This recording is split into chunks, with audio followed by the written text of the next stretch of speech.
Do any of you say these things? Like, I'm not pretty, I'm too fat, I look chubby, I don't look presentable, I'm too skinny, I look gross. I was getting ready today, I was like, oh, my eyebrows look kind of messy. And I had to catch myself because I was like, wait, am I not about to get on and speak about like body image and like beauty?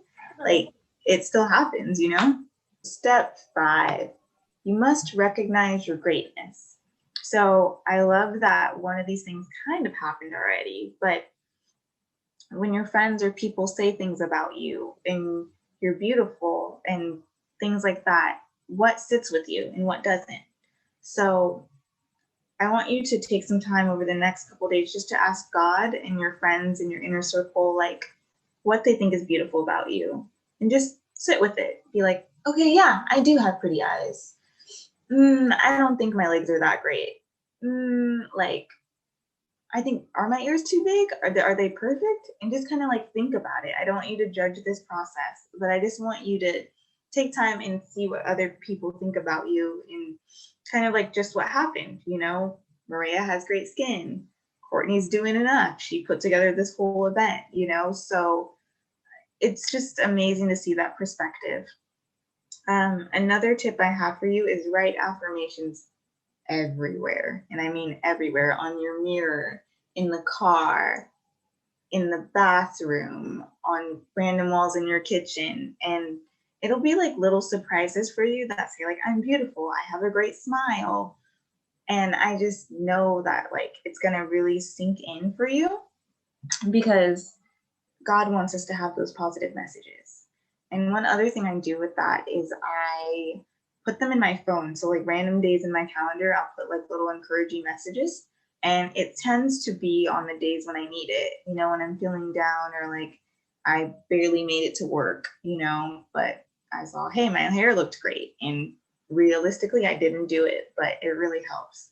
I recommend creating like a mason jar of affirmations. So you can just go through and write a whole bunch of affirmations like, I'm beautiful, I'm great, I have a good smile, I love my ears today, my abs look great, something like that. And you can cut them up and put them in that mason jar. And then every day you take one out and you're like, okay, today I'm going to focus on the fact that I have a great smile. And then as you're going through your day, let's say you're stressed out or like you go to the bathroom at work and you look at yourself and your thought is like, ooh, I look a little oily or something like that. You're like, nope, what is the affirmation I said I would focus on today? I have a great smile. And you just keep doing that. And I guarantee it's going to help you really see who you're created to be. I pulled out this affirmation. It says, okay, I have a great smile, but you don't want to believe that. You don't even want to say it. Don't beat yourself up. Don't be like, oh my gosh, like, why can't I get this right? Like Angel told me to like focus on the affirmation, but I just can't. I don't believe it.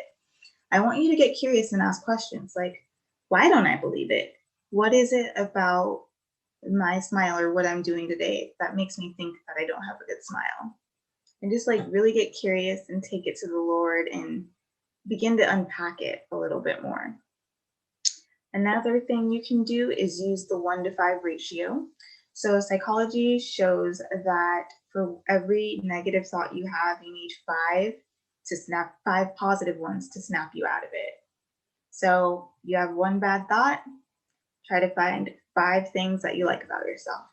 One bad thought, 5 things that you like about yourself. And that again will begin to like let the positivity of who you are soak in. All right, so let's go deeper. So now let's focus on what we're good at. We're going to take all those things about affirmations, about our smiles. We're going to take the things about, you know, the 1-to-5 ratio, and we're going to also do that with our personality. So for me, I grew up dyslexic, but I did not know I was dyslexic until 2019. So school was very hard for me. And that is another way that I felt like I didn't measure up. You know, kids were not even studying and getting better grades than I did. And I studied super hard, but I just couldn't retain the material. Everyone had better cutting skills than I did when it came to like arts and crafts. I didn't know until 2019 that my eyes don't work together. They're doing their own thing, right? So no wonder it would be hard for me. But before I knew that, and as I was growing up, I just thought I wasn't good enough. Maybe it's because I'm a lefty. Maybe it's because I'm just not that smart, things like that. And that really took a damper on me. Like, even to this day, it's hard for me to make decisions because I don't know if I'm going to make the right one, because the way the school system laid things out for me, it wasn't how I learned.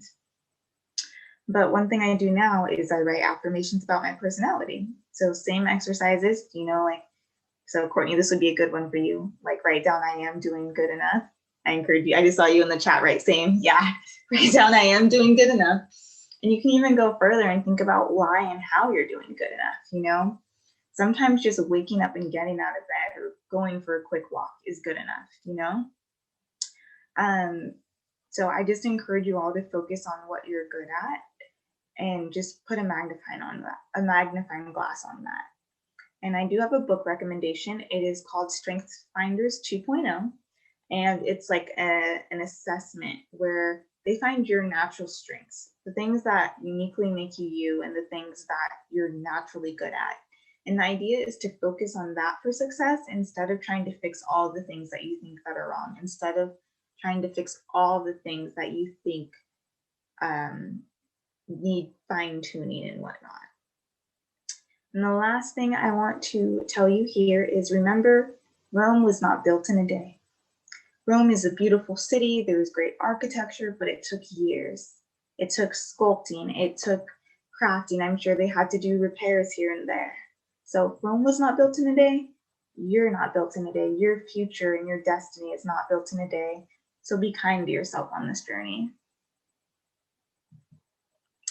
Step 6 is create confidence. And I love music. I don't know about you, but I love it. I have probably 12 playlists on my YouTube alone. So I just love music. And all these songs here are to whet your appetite. They have to do with body image and beauty and whatnot. This is for ways to boost your confidence and just really help you absorb who you're supposed to be and absorb your beauty. So this one is add color to your life. And think about the colors that make you happy, that bring you joy, and that are just gonna uplift your spirits. There's psychology that shows that color can affect your mood.